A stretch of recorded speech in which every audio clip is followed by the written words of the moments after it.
What up, peeps? I'm here with Cody from Pinkarilla. We're just gonna have a chat. Two game store owners talking about, owning a game store. Maybe we'll have some cool stories or something like that.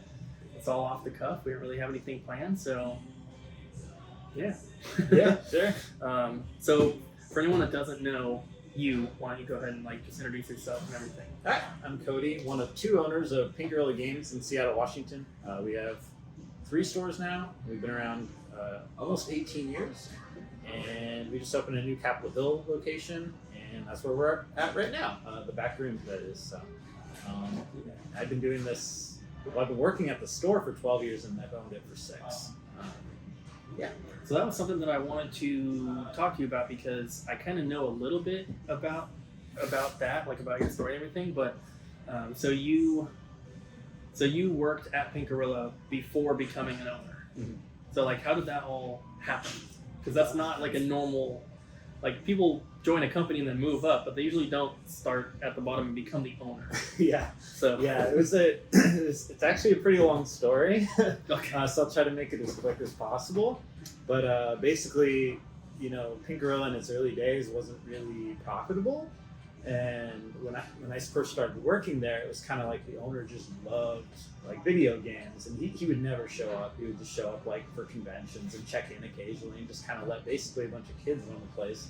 And we kind of figured things out along the way. And anywho, he reached out to me at one point. He called me up on the phone just out of the blue one morning and said, "Hey, I'm getting too old to bother managing this place. I have a lot of other things going on.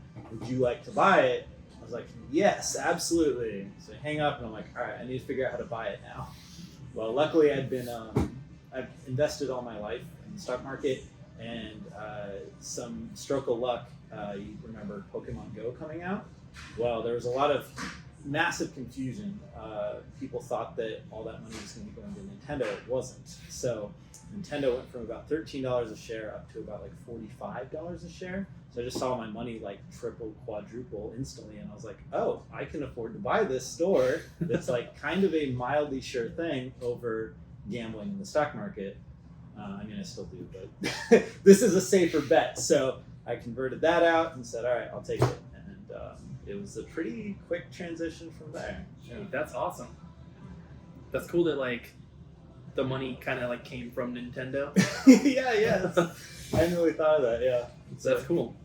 And then, so what year did that purchase happen when you became the owner? Oh man, it must have been 2016 or 17. Yeah. Okay, so we're coming up on this 7-year anniversary. Yeah. Okay. For some reason, I thought that it was sooner, but maybe it was just your involvement with the store was sooner. Maybe that's what I was thinking of. Because we opened in 2018, and I always felt like you had been around way longer than that. Yeah, I've always kind of been a workaholic, and I was a manager for 6 years before that.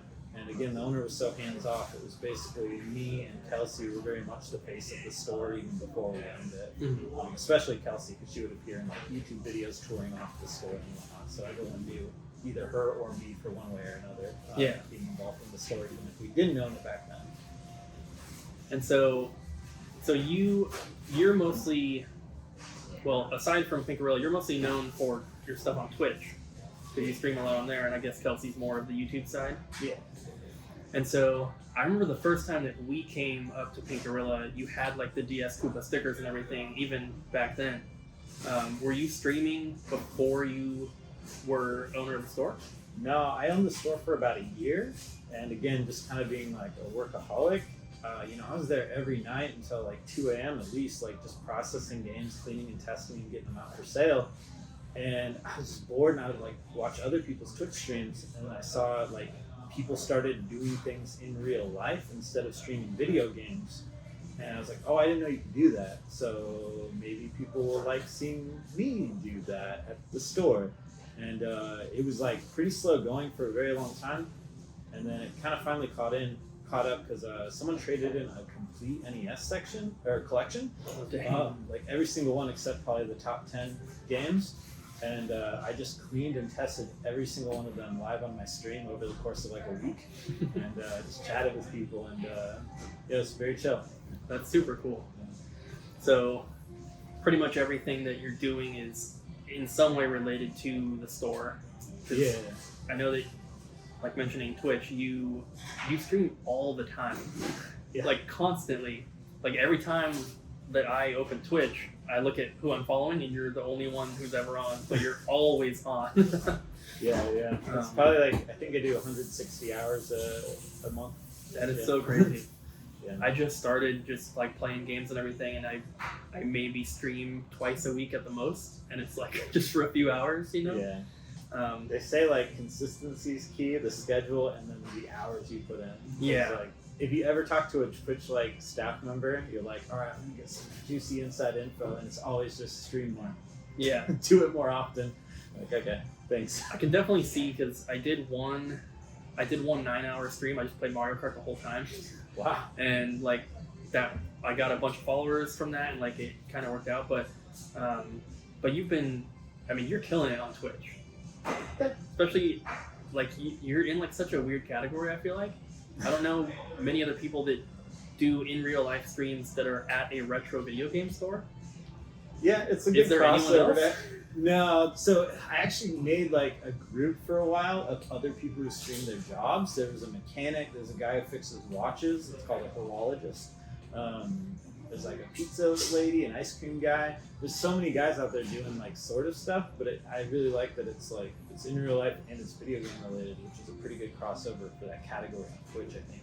Yeah, definitely, because Twitch was built on video game stuff, and like you mentioned, the in real life stuff kind of maybe came a little bit later. So to mix them. Exactly, yeah. And it quickly grew to be the biggest category on Twitch, like consistently by a lot. So man, that's so crazy. I've been thinking about trying to do some stuff. I talked to you a little bit about that, like maybe streaming from the store. I don't want to like copy you, but I do see a lot of benefit to doing that. It's a lot, yeah. It's very good marketing. I mean, you know, your YouTube channel puts out word about Yeah. the store every day. This is just more of it, and people just get closer and more involved. Yeah, and when people watch our YouTube videos and stuff, they kind of get that same feeling where they feel like they've known us for a long time and that we're friends and everything. But with Twitch, because there's that constant back and forth, people are, you know, talking to you directly and you're answering them directly. I feel like that the bond that you would build over Twitch with your viewers is probably stronger than that on YouTube. Yeah, maybe. Yeah. I could see that. Yeah. I see so many of the people, like I said, marketing. It's kind of become like the PG crew. So like anytime we have like social media things we're doing, I see those same people in the Twitch chat come out there too to like support us in whatever we happen to be doing. So they get pretty connected to it, you know. Because also, that's the big thing about Twitch and consistency is it becomes a routine. So it's not just like, oh, I'm directly talking with this person. It's, oh, I'm directly talking with this person, and I do it every day at 9. You know. Yeah. It's like this is part of my schedule is chatting with Cody or whoever, you know. Yeah, definitely. And you get a little bit of that kind of scheduling stuff on YouTube. Our schedules kind of changed a little bit recently, but we still try. You know, we do a video Saturday, Sunday, Monday, Tuesday, Wednesday. Like, get a video every day, and then sometimes there's a video on Thursday, Friday if we happen to film something like this video. Probably go up on a Thursday or a Friday. But yeah, with Twitch, it just seems like everything is just more tight knit, and I like that, and that's why I've started to kind of do some Twitch stuff, because I want to build an audience there as well. And like, people follow over from YouTube, which is awesome, but I don't want that to just be the only people watching. You know, I want to grow a separate but also awesome audience over there. Yeah, it'll grow from there. You know, you definitely need that help because, like, so YouTube will just. I mean, I don't know much about the YouTube algorithm, just from what I've heard from my friends who do it. You know, they say like, all right, you know, you just have one video that just kind of out of nowhere just catches fire, and suddenly a lot more people discover you. It's definitely not that way on Twitch. Twitch simply promotes, all right, who's the most popular? Here's what you're going to see. So if you have a little bit of a boost, like if you're not starting off with 5 viewers, you have like 20 or 50, you're going to appear so much higher in the listings. It's going to be so much easier for you to grow from there. It's just having a little bit of extra. If you can bring some of your YouTube audience on to support your Twitch stuff, you can grow and meet a whole lot of new people. Yeah, and that's what I've kind of seen happen so far, because even on like my first stream, I had like 20 people, which is, from what I understand, for people who are just starting on Twitch, that's like really, really good. Because I have other friends that started and they streamed to one person, you know, or 0 people, and they have to, you know, pretend like there's people in there because you got to get used to talking and stuff like that. Dude, my first stream ever was like, I would say like 6 hours of like, cleaning, testing stuff to like 0 viewers ish. And then at the end of it, I get an email from Twitch. I'm like, oh, I wonder what this is about. And they go, oh, hey, we're copyright striking your channel for for that stream nobody watched for the DuckTales theme song that ran off of an NES cartridge. Oh, it was a great start. But yeah, you're right. You know, you got to get used to chatting with yourself and staying positive and not getting too down on like it's and that's really hard, because like a lot of people get really hyped about, I'm gonna stream, I'm gonna do this thing, and then like nobody watches. You still have to like, you know, be entertaining even though there's no one there. Yeah. One thing that's kind of cool is that I'm not the first person from Double Jump to like start streaming. Kyle has been streaming for like a couple years. He doesn't have like a huge following, but he has like, you know, dedicated, you know, group of people that watch him all the time. And so and then I started streaming. Ryan has been streaming. Our newest employee's name is Colton. He's been streaming as well. Abby's been streaming. You got a whole network. So like everyone is kind of doing it, and so we're all trying to like support each other. And I'm always, whenever I get people watching, I'm like, oh, you know, Colton's in the chat. You should go click on his page and follow him as well. Yeah. And we're all trying to support each other. We all watch each other's streams and everything, and I feel like that is helpful as well. Because like, since I'm kind of like the main person on the channel, like for the YouTube stuff, the majority of the people, they want to watch me stream, but I kind of feel like the channel is everybody's now, because it used to just be me, you know. I used to just film my pickup videos and my collection stuff, but then we changed the channel to Double Jump Video Games, and now every video is about the store, and everyone's in the videos, so I want them to get that same support. And like, everyone's super cool and they do support everyone, but I still see like more support for me personally, and like I kind of feel a little bad about that, because they're like, everyone understands, but you know, I want them to feel like they're being supported as well. So I always try to send everyone there and make them have people follow everyone else as well. Yeah, it's nice. But yeah, you rated me the other day. With like almost 700 people, which is crazy, because the max viewers I've ever had was like 45. Now it's like 689 or something. Yeah, It's crazy. The first time, that was scary. But that was very cool.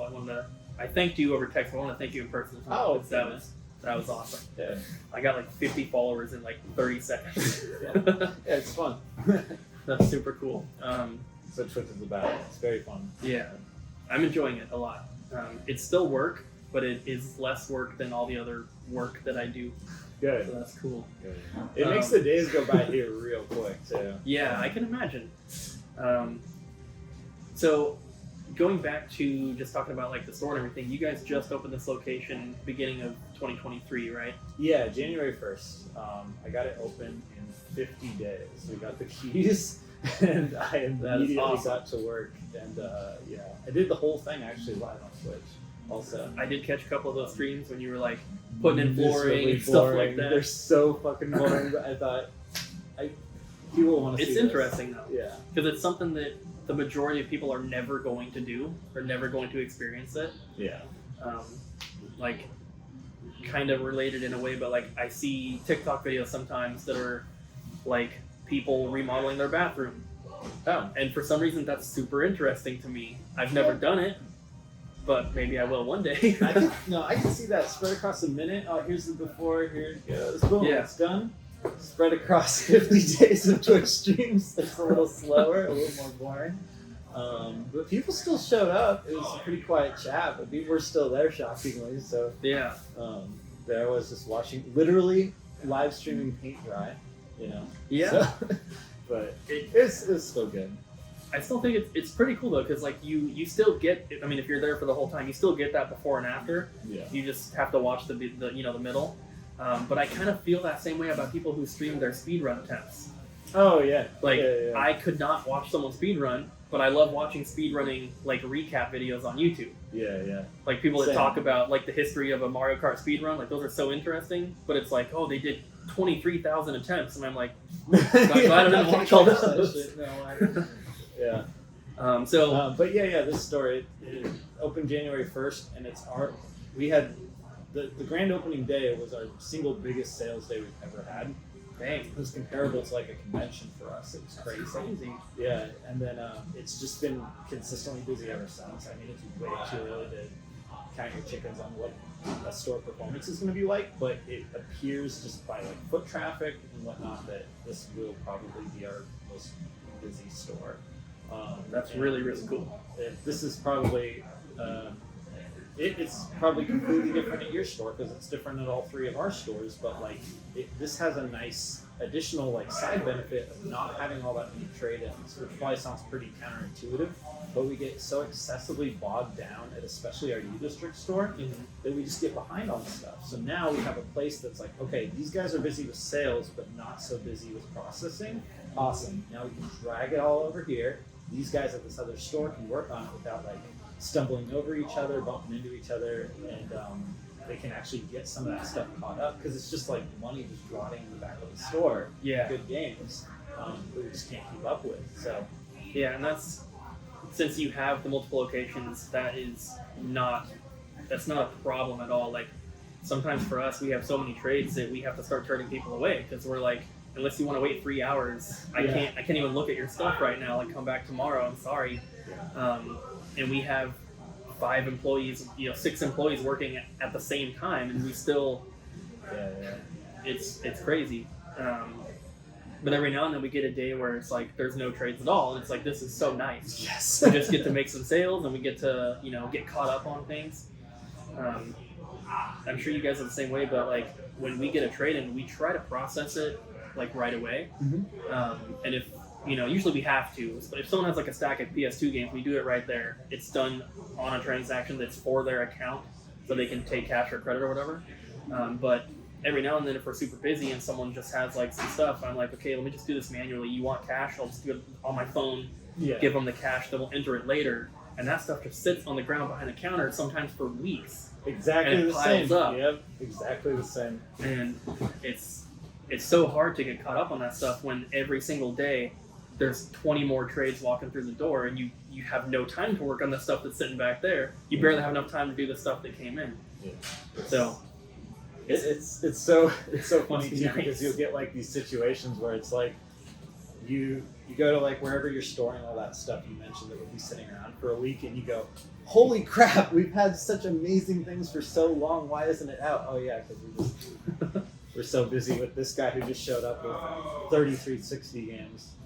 He's here right now, so we got to do that right now, even though we got all these GameCube games right there waiting to go out. Yeah, for us, usually it's because people do come in with like the 360 stuff and the PS3 games, that's fine. But like the stuff that we get, because we do a lot of trade-ins through the mail, because people contact us through email to sell us stuff all the time, and we also like buy from other game stores' websites. If there's like a sale going on or something, I'll find some stuff, and so we have things being mailed in all the time. That's the stuff that tends to sit around, but that also tends to be the better stuff. Yeah. Because like when I'm buying from other game stores or buying from people through email, I'm not buying a stack of 360 games. Yeah. It's usually like GameCube, Super Nintendo, good stuff like that. But that has to be entered basically like when there's downtime. Yeah. And that's tough. Sounds like we have like the same situation for sure. Yeah. That's nice to hear. It's consistent across the state at least. But it's cool that you have a store where that's not as big of an issue. I hope it keeps up. It probably sounds very strange to like most people just thinking about our business that like it's nice to have a place that's not replenishing its inventory, but it really is.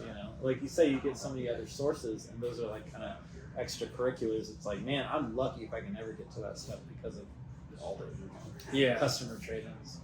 And that's another thing I was curious about, because you're you're doing Twitch so much, and I assume you have people trying to contact you constantly to sell you guys stuff, like they do with us. Do you ever buy stuff through the mail like that, or do you not have time? So yeah, for the longest time I just told everyone no, but then I think we've been more lenient. I'm still telling, generally speaking, like let's say just some random guy contacts us through email that we've never met before, we tell him no. But the Twitch community, because they're like fans of the store, we know that they're going to be a little understanding of how long the process can take. They see on stream every day how busy we are, and how backed up we are with things, so they can be like, they'll send in something and it might sit for a week and that really sucks, but they're totally understanding about it and we get to it when we can, and because of that, we've been accepting them from Twitch viewers only. That must be helpful to have them kind of see you working every day for multiple hours and kind of understand, because we're incredibly busy as well, and people will email us, and sometimes, like, I've been trying to respond to emails more often recently, but there's sometimes where like I can't even check my email for a month. Oh jeez. And because we have our website as well where we sell all of our stuff, and so we not only have to deal with the in-store portion of running the store every day, but mostly my job is just shipping all day, every day. Yeah. Like pulling orders, shipping. So it's really difficult sometimes to find time to even reply to emails. So, and I don't think that a lot of people kind of understand that when they email us, they're expecting a reply maybe like in a couple hours, and sometimes it's like a couple weeks. Yeah. And I hate when that happens, and I have like a copy and paste response where I'm like, hey, I'm so sorry, this is a really late response. If you still have this stuff and you still want to sell it, please let me know and I'll make you an offer. Because sometimes, I'll reply back and they're like, oh, I sold that stuff 2 weeks ago. Yeah. And I don't really I bet you know get a how lot to of avoid emails that. from people are like, I saw this in your YouTube video. Like, oh. Yeah. We get, because we have the website too, and there's a thing right at the top that says if you have stuff you want to sell, email us here. Yeah. So we get people coming from the website, coming from YouTube, and they see us open up packages from people every day. So they're like, oh, they buy stuff, let me email them. And sometimes I love it, obviously, because we get some awesome stuff, but it's a little overwhelming at times. Yeah. Like, I think just today alone, we've been on this road trip to come up here. We've gotten like 10 new emails of people trying to sell stuff, and like 2 of them are entire collections, and Nice. I physically can't buy it all, Yeah. but we do what we can. So since this is a new location, I did want to ask, I don't know if you have like talked about this at all, and if you don't want to answer, it's perfectly fine. Is this store a replacement for the smaller one? I don't know the No, the this district. is just a third location. Okay. We're not replacing any. We're going to have 3 here in Seattle, and then maybe 4 one day, but not in Seattle anymore. Okay. We're looking at Las Vegas or Austin, Texas. I remember you talking, or I think you went to Texas or something. You were looking at places. Yes, I found the only place that I think is suitable for our store. It's a street called South Congress. Anyone who's even been there once will know what that is. It's the biggest like walking tourist area. But places like Las Vegas and what's it called, Austin, Texas, or anywhere in Texas really, they're so much different than how we are. We survive quite well on like heavy foot traffic as any business would, right?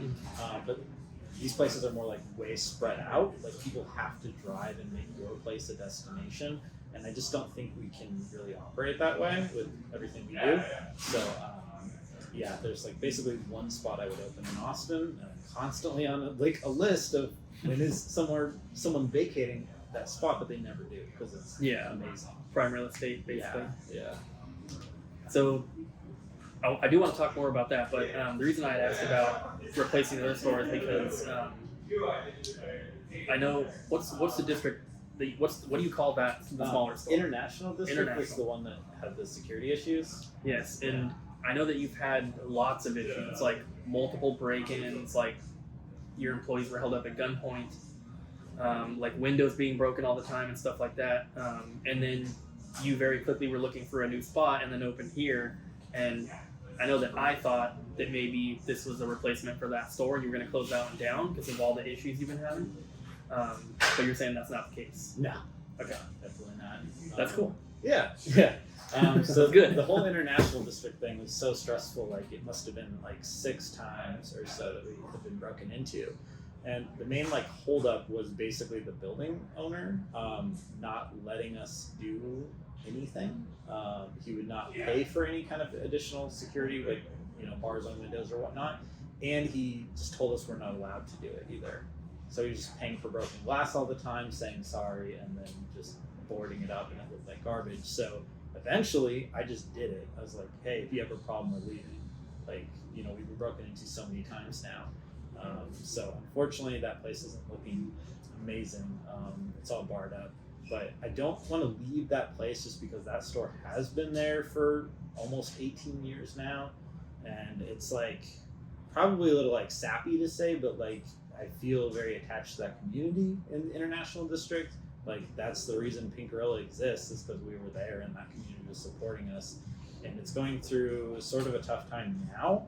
But what happens is, businesses will have a hard time at some point. Communities trying to like make it better there. They've like reached out to the city to have like more money for patrols and like cleaning up the streets and whatnot. And like if we leave, not to like be too egotistical about our store, but there's not a lot left to do in that area. Like we are definitely a tourist attraction in that area. If we leave, other businesses are going to leave because it's going to get worse and worse. It's just going to be a spiral, and that place is going to be just dead. Yeah. So I feel mildly obligated to stay there at some point and bear through some tougher times. We got the bars on the window, and then lastly, we did get held up at gunpoint, which is pretty bad, but to be like a little robotic and frank about it, like that can absolutely happen anywhere at any time. Yeah. So I wouldn't say like that's a reason to leave a particular location. In fact, our University District store, there was someone got held up at gunpoint on our same block about 1 week after that. There's no reason it couldn't happen at our U District store, just the same as it happened at the ID, or it could happen here. Yeah. So, I mean, as that was crazy and terrible, it's not like a reason to close. The break-ins, yes, but that one, not so much. Yeah, because I mean, what can you do to prevent that? They came in while you were open. Could have been anyone. Yeah. Has that happened before, or was that the first time? That was the first time. Also, the break-ins, that was the first time. Really? Isn't that crazy? So many years. At that location, or just at any location? Any. Or wait. No, at that location. Sorry. Okay, we had one at the U District before I thought that. Yeah. I thought I remember hearing something about that. But being in Seattle, there's so many people, and there's like a large homeless population and stuff. I know that same with us, you guys do have to deal with other issues as well. Not necessarily break-ins or being held up at gunpoint, but just like shoplifting and like people trying to sell you stolen stuff. Like that kind of happens everywhere. But yeah.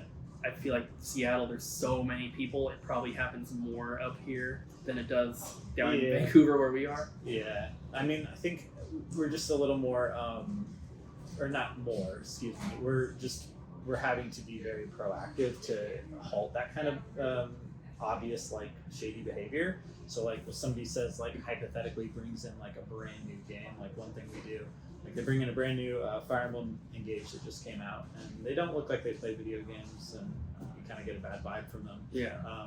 One thing that we do is we just, instead of flat out telling them, no, can't buy this from you, because then that kind of presents a new security issue of someone throwing a fit, or why you're not paying them money and trying to fight you. So instead what we do is say, oh yeah, this game, I can give you $2 for it. So they go, oh wow, this place, they're cheapos. I'm not going to come here again. Like, they don't pay anything for games. Like, yeah, that's what we always pay. Sorry, bud. And off they go, you know? Yeah. And then every once in a while, like, we were talking earlier about, like, you know, the Power A controllers show up all the time from, assumedly from, like, a Target that just wasn't watching, and, you know, a pile of those show up, and we go, yeah, you know, that'll be 25 cents each. And they go, okay. And they go, wait, never mind, like, just leave. We don't buy these. Yeah. I was just kidding. I thought there was something else. Yeah, we don't really talk about that kind of stuff too much in our videos because, I don't know, it's kind of one of those things, like, you don't really want to shine a light on the bad aspect of owning the store. Yeah. But, like, that stuff does happen. Sketchy people bring in stuff that is suspicious. Like, like the Power A controllers we were talking about. Like sometimes they bring them in just still brand new in the box. They have like 4 of them. Yeah. Sometimes they're out of the box, but they're still in the plastic thing. And then sometimes there's no box, but the cable still has a twist tie on it, like perfectly wrapped up. And it's like, okay, these were obviously new. Because GameStop won't take anything that's sealed. So they've known that they need to open the stuff first, but like they think that we are. Some people think that we are a GameStop sometimes, and they're like, "Oh, they must have the same rules," and they, But we had the person earlier today, just before you show up, who brought them inside of like the plastic container that you have to like run a magnet to open. So it's like the most stolen thing ever. One time, this is great. I was riding the bus into work, and I'm hearing like this loud like crack, crack, crack sound. I'm like, what the hell? And I look over, and this guy, he's breaking like that plastic security case you see at Best Buy and pulling PS4 games out. And I'm like, I recognize this dude. He's been in the store a bunch. So I go into work, and no joke, it must have been 10 minutes after I went into work. He follows me in, and he's got a big smile on his face, and he's like coming up. He's like, "You guys buy games?" I'm like, "We don't buy games anymore." He goes, "That makes sense." And he just turns around and walks right out. I'm like, okay. He saw me. Oh man, that's crazy. Yeah. Well, I don't really have too many more questions. I figured it would just be kind of cool to chat and everything. I know that all my people are shopping around. They're probably waiting on me. But thank you for taking the time. Yeah. I do appreciate it. I would love to do this again when we come up next time, whenever we're coming up next time. But if you have time, it'd be cool. And then if you whenever you come down to Vancouver, let us know. Yeah. We'd love to hang out for a bit. I'm sure that the people watching like these kind of videos. If I wasn't making it and someone else did, I'd be watching it for sure. So I feel like we put out a lot of videos where we talk about our store and everything, but we don't get a lot of like other store owners doing that. Like I've seen a couple other people that make videos and stuff, but they're not doing it consistently, and it's never like 2 store owners together like sharing stories and talking about stuff. So hopefully you guys watching like it. I got so many stories. Yeah. Yeah. I'm sure we both have some crazy stories. I'd love to hear some. Yeah. Do you do that on your channel? Every now and then. Like if just something like this happens video, during like- the day, I'll talk about it in the same video. I'll tell you one real quick. Yeah. For anyone watching, if you've been watching for a while, you probably have already heard this, but we had a guy, I would have called him a regular. He would come in all the time. Kind of a jerk, but that was just his personality, Yeah. And he was like always like hurting for money, like always just like down on his luck and everything. And so he would constantly like trade stuff in and then like buy other stuff. It was like just like a cycle. Oh yeah. And sometimes he'd rebuy the games back later. But one time he came in, he's like, hey, I lost my job and I've been out of work for like a few weeks.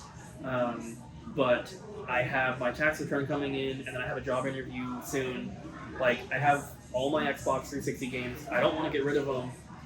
So I want them back, but like, will you buy them for me and then just like hold them in the back and I'll come pick them up when I get my tax return? A pawn shop. Yeah, he's like, I'll give you $50 extra just to hold them. Okay. And I was like, we don't do that. We're not a pawn shop. Yeah. But I was like, because he was a regular, so I was like, okay, I'll do it. It's fine. Like it's just stack like this, like whatever. And these are games that like at that time, if someone else walked in to sell them, I probably would have just passed on them because there was nothing great. It was just like Battlefield, Call of Duty, Assassin's Creed, like the common stuff that everyone has a million copies of. And so they're sitting in the back, and he finally comes back in like a couple weeks later, and I was like, hey, are you here to pick up your Xbox games? And he's like, no, I haven't gotten my tax free. I'm here to sell my Xbox now. He's like, you're going to have to keep the games. Okay. I was kind of annoyed because I was like, well, I wouldn't have bought them anyway. But, whatever. And then we are really, really picky about condition on consoles at our store because we don't have time to like open everything up and fix them and everything. So his 360 had that issue where when you eject it, it doesn't want to open unless you hit the top of it. Yeah. And so we're like, we can't take the Xbox, unfortunately, but we can take this other stuff. He had like some extra controllers and like a couple more games or whatever. And Adam, one of my employees, was doing the trade. And the guy comes over to me and he's like, hey, he's telling me he can't take the Xbox. And I was like, well, like, is there a reason? Like, And I was like, yeah, the tray sticks. And then he was like getting real mad. And he's like, you know, this is BS. That console works perfectly fine. I've been playing on it for forever. And then he's like, and you're telling me that you're not going to make an offer? And Adam's like, I made you an offer on the stuff we can take. And then the guy's like, sorry, was I talking to you? No. And like turns back to me, and I was like, dude, you gotta leave. And he's like, fine, I'll leave. And then he like got all his stuff, and at that point we weren't gonna buy anything from him. And he like had his console like in a plastic bag, and he walked out. And then maybe 30 seconds later, he pops his head back in the door, and he's like, you know what, Cooper, you can just have it for free. And he takes the bag and just throws it up in the air, just crashes on the ground, like breaks. And there's a customer standing there, and they're just like, they just sit there and look at it for like 5 seconds. Yeah. And Crazy guy. I was just like he had never gone that crazy, Yeah. but he was always kind of a jerk, so it wasn't super out of character, but I was like, what is wrong with this guy? Like, this grown adult is like throwing a temper tantrum because we don't want to buy his toys. Yeah, no, man, I had this very similar thing So happen crazy. recently. Yeah, this dude, he comes in with like, yeah, same thing, but PS4 games, like, you know, Battlefield and like whatever super hyper common PS4 games. And we're like, yeah, we can give you not a lot of money, you know, a couple bucks. And he's just like super calm, he's super weird. Super calm the whole time, and goes outside and I guess like just breaks all the discs out in front of the store and just leaves them out on the sidewalk. And then like, I don't know, when we hear about him, we just clean them up. And I didn't hear about this. Like, crazy things happen all the time, so nobody even told me about it. And then I'm working later and I'm chatting with this dude who's just like super passionate about like God of War or whatever. He's going on and on about the PS4 games he loves. And then randomly he goes, I just want to apologize for the other day throwing a tantrum and destroying all those games. I'm like, so just hearing that completely out of context, I'm like, oh, you okay, bud? Did you go to your employees like, what happened the other day? I don't want to know. But yeah, he was apologetic about destroying his own crap, I guess. So what a nice That's guy. crazy. He's welcome back. Tell me about God of War Ragnarok now. Yeah, that other guy, the guy that threw the Xbox, he's definitely not welcome back. Well, yeah, I wouldn't say so. Hey, I mean, And luckily we haven't seen him. no. Hey, Oh yeah, sorry. So, yeah, sorry. thank you guys for watching. Thank you, Cody, for hanging out and chatting. And don't forget to like, comment, subscribe. Check out DS Koopa on Twitch.